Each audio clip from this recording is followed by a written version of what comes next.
ॐ सोमनाथाय नमः।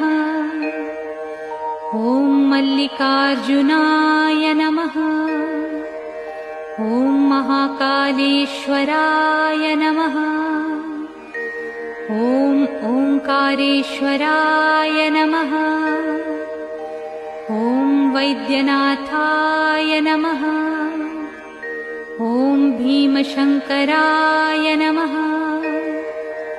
ॐ रामेश्वराय नमः। ॐ नागेश्वराय नमः।